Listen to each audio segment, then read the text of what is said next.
Donc je m'appelle Yaniv, j'ai 20 ans et je vais rentrer en MBA 1 gestion du patrimoine et immobilier à Finance à Business School, ce qui équivaut à un Master 1.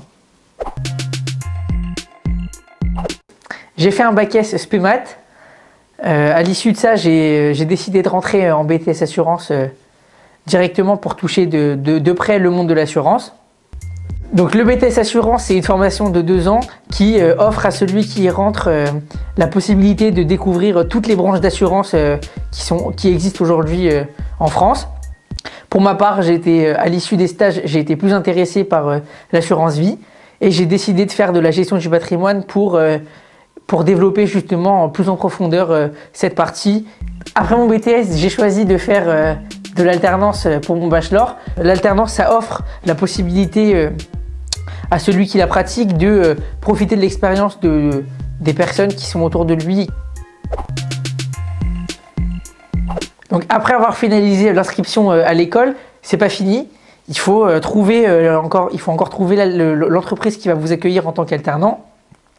Pour ça, l'école aide à trouver des entreprises puisqu'ils ont des accords avec certaines. Le mieux encore, c'est de faire jouer votre réseau si vous en avez. Donc la formation, comment ça se passe? Donc c'était sur un rythme de 2 jours d'école par semaine avec un emploi du temps classique. Une fois par mois, on avait un séminaire, donc c'est à peu près le même fonctionnement que les cours normaux. Et à chaque séminaire, on avait une interrogation sur le séminaire d'avant. C'est ça qui est censé faire les notes de l'année, entre guillemets. Pendant les temps de l'entreprise, vous ne vous servez pas le café. Vous êtes affecté à un service bien particulier et bien précis.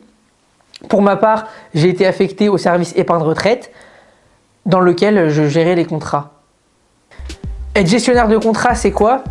C'est dans un premier temps analyser la demande des clients, vérifier que toutes les pièces sont bien rassemblées pour pouvoir traiter la demande. Si c'est le cas, donc on applique et on traite. S'il manque des pièces, alors là, on rentre en contact direct avec la personne pour demander les pièces complémentaires et après appliquer la demande. L'alternance, ça aide clairement à trouver un emploi plus tard puisque on a déjà un pied dans l'entreprise.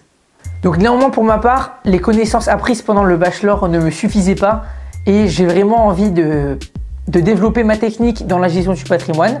C'est pour ça que je continue mes études en alternance et je vais rentrer en master gestion du patrimoine et immobilier à la rentrée.